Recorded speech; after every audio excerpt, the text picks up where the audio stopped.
आके राजनिवास ना होत बर्दाश्त बा। दोस्त गुटखा खाई छी ओना भोर दिन में क्या वो खा ली छी? यहाँ भर दिन में 10-15 गो।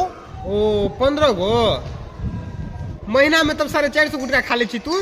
हाँ हाँ ओते खा ले छिए कि बेसिए भ जाइ छै। 450 गुटखा तू महीना में खा ले छी, साल में तू तो 5400 गुटखा खा लेते आराम से। हाँ एकदम ना के बता तू अते गुटखा खा ले छी, अगर अते पाई तू जे बचा के रखने रहती तो आज तोरा पास एक बढ़िया घर हो तो गाड़ी हो तो बंगला हो तो आज तो ऐसे मौज की जिंदगी तू जीती ने। अच्छा बात तू सही कहे छी।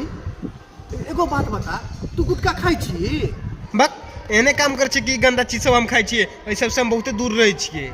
अच्छा ए सब चीज से तू दूर रही छी। अच्छा एगो बात बता, तोरा गाड़ी छ? नहीं छे। बंगला छ? ऐसो आराम की जिंदगी छ? अरे साफे ने सारे बाप के जुला छी ज्ञान देला फ्री के याल पे ले ले ज्ञानी बाबा ने। अभी मैं गाली नहीं दे सकता। नहीं गाली नहीं देना। फैमिली देखती है, वरना मैं ऐसे ऐसे गाली दूं, ऐसे ऐसे गाली दूं ना जिंदगी भर याद रख।